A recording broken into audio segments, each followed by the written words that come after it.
I want to tell you about a Saturday afternoon a few years ago when I learned something that permanently changed how I think about spending.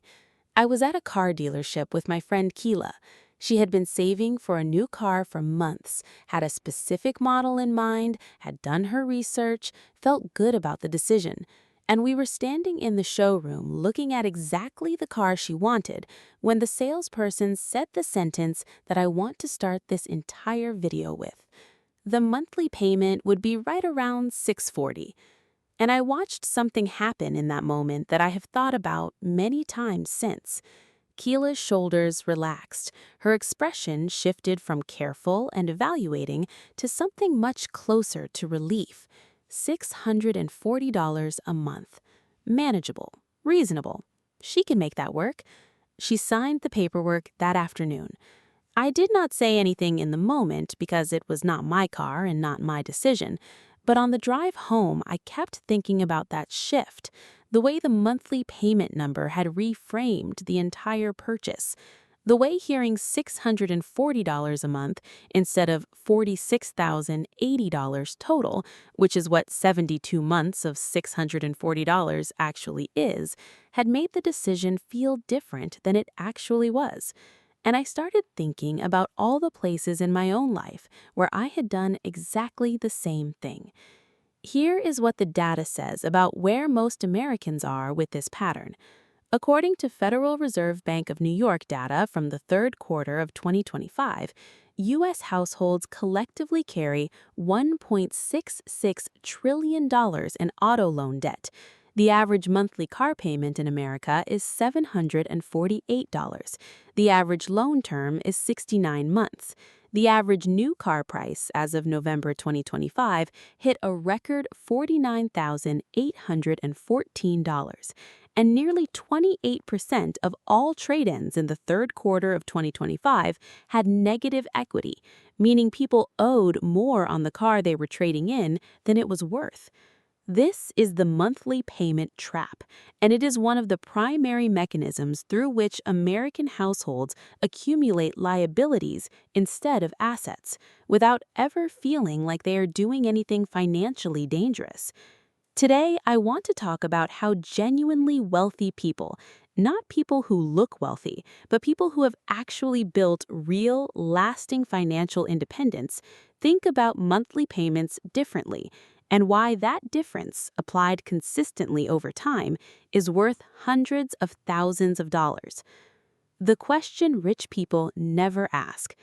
The first and most important thing I learned from studying how high net worth individuals approach large purchases is this. They almost never ask, "Can I afford the monthly payment?" Personal finance expert Ramit Sethi articulated this in a piece that circulated widely in 2025, and it captures something I have observed independently in the financially independent people I know. The monthly payment question, Sethi argues, is completely backward thinking. It takes the most expensive and most misleading number in any purchase, the minimum monthly obligation, and uses it as the primary filter for whether the purchase makes sense. Here is why that is so dangerous.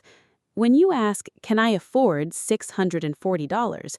Your brain is doing a very specific calculation. It is comparing $640 to your current monthly cash flow and asking whether $640 fits, not whether the total cost of the purchase makes sense, not whether the total interest paid over the loan term represents good value, not what you are choosing instead of this purchase, just whether $640 fits right now. And $640 almost always fits. That's the trap. What rich people ask instead is a different question entirely. They ask, what is the total cost of ownership of this thing? Every dollar, not just the sticker price, not just the monthly payment, gas, insurance, maintenance, registration, parking, the cost of the financing itself, the full number. Sethi gave a specific example that illustrates this precisely. When he had a monthly car payment of $350, his total cost of ownership, accounting for everything, was over $1,000 a month. His rule? Take whatever monthly payment you are considering and at least double it. That's closer to what you'll actually spend. And here's the second question rich people ask that most people never ask at all. What am I choosing instead of this? Every dollar committed to a monthly payment is a dollar that cannot be invested, cannot compound, cannot work for the future. The monthly payment question isolates the purchase from everything else. The total cost of ownership question puts it in context of your whole financial life. The math that changes everything. Let me show you what the monthly payment mentality actually costs over a lifetime in the most concrete terms I can. Keyless car, $640 a month, 72-month loan, total paid $46,080. If instead Keela had driven her existing paid-off car for 3 more years and invested $640 per month into a total market indexed fund at 10% average annual return, here is what would have happened. 3 years of investing $640 at 10% produces approximately $26,900, enough to buy a solid used car outright, with no loan, no monthly payment, no interest paid to anyone. And if she had continued investing that $640 a month, the money that would have gone to the car payment for 20 years instead of spending it on the car loan, it would have grown to approximately $489,000. $489,000 from one car payment decision, held to a different standard. This is not about never buying a car. Keela needed a car. Transportation is a genuine necessity for most Americans. This is about the difference between buying a car with cash after saving versus financing a car through a monthly payment and what that difference compounds into over time. The data on what this looks like across the American economy is striking. U.S. households carried $1.66 trillion in auto loan debt as of Q3 2025, more than outstanding student loans combined, making auto loans the largest source of non-housing debt for American consumers. Over the past decade, total auto loan debt has expanded by 58%. That's not a debt crisis happening to irresponsible people. That's the monthly payment mentality operating at national scale. The things rich people never finance. Auto loans are the most visible version of the monthly payment trap, but they are not the only one. And understanding the full pattern, the things genuinely wealthy people simply refuse to finance, is where the behavioral shift lives. Based on consistent financial research and the patterns described in Dave Ramsey's national study of millionaires, genuinely wealthy people almost universally avoid financing things that depreciate. Cars depreciate. The average new car loses approximately 30% of its value in the first year. Financing 30% depreciation at interest means paying interest on an asset that is simultaneously declining in value. That's wealth destruction at its most mechanical. Furniture depreciates, electronics depreciate, appliances depreciate, clothing depreciates. Vacations are consumed entirely the moment they happen. Financing any of these, putting them on a credit card at 23% interest and carrying the balance, using buy now, pay later arrangements, taking out personal loans for consumption, is paying compound interest on things that either lose value or have already been consumed. The distinction that rich people have internalized, and which research consistently confirms as a primary differentiator between wealth builders and wealth consumers, is the difference between productive debt and consumptive debt. Productive debt is financing something that is likely to be worth more or generate more income than the cost of borrowing. Consumptive debt is financing something that will be worth less the moment you have it or disappears entirely the moment you use it. A car loan for the overwhelming majority of buyers is consumptive debt. The car depreciates roughly 30% in year one, regardless of how you financed it. A mortgage in most markets over most long time horizons has historically functioned closer to productive debt, though even this isn't universal and depends heavily on the specific market and time frame.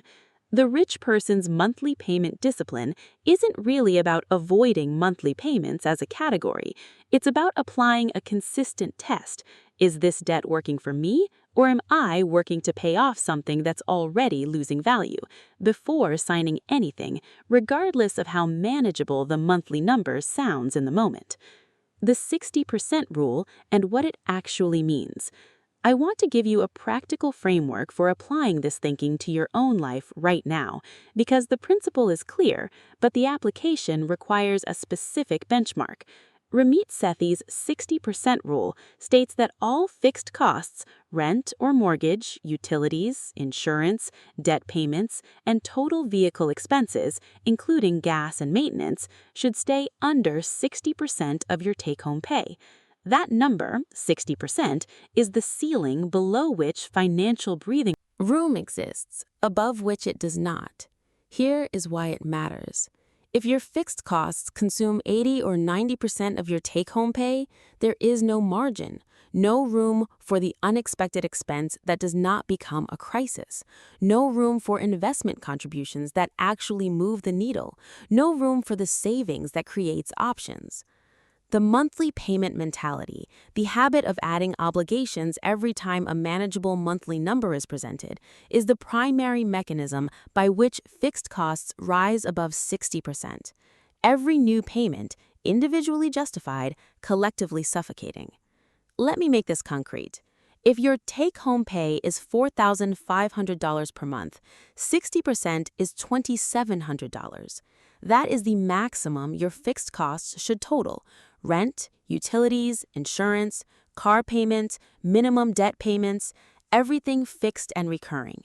If your rent alone is $1,800 and your car payment is $748, those two items together are $2,548. You have $152 left in your fixed cost budget for utilities, insurance, and every other recurring obligation. You are effectively over the 60% threshold before the month begins. That is not an unusual situation. That is the median American financial situation, and it explains precisely why the feeling of never having enough persists regardless of income growth. Because as income grows, the fixed cost ceiling rises to meet it. The rich do not have higher incomes that magically make this work. They have lower fixed cost percentages. They did not add the car payment that fit the monthly budget. They did not upgrade the apartment every time the salary grew. They kept the fixed cost floor low, and the margin that created compounded into financial independence over time. What this changes right now. I want to close with something practical. Calculate your fixed cost percentage right now, today. Take your total monthly take-home income and divide your total monthly fixed obligations by it. Every recurring fixed expense, the real number. If it is below 60%, you have margin. Protect it. Do not fill it. That margin is where wealth gets built. If it is above 60%, you now know exactly where the financial squeeze is coming from, and you know which direction the next major decision needs to go. The next time a salesperson presents you with a monthly payment number, whether it is for a car, a piece of furniture, a vacation package, or anything else, I want you to remember Keela in that showroom, the way her shoulders relaxed at $640 a month. And I want you to ask the question rich people ask. What is the total cost of this, and what am I choosing instead of it? Those two questions will not always lead you to say no. Sometimes the purchase genuinely makes sense even with the full picture visible, but they will permanently change the quality of your financial decisions. And over time, better decisions compound just as powerfully as money does. We'll see you in the next one.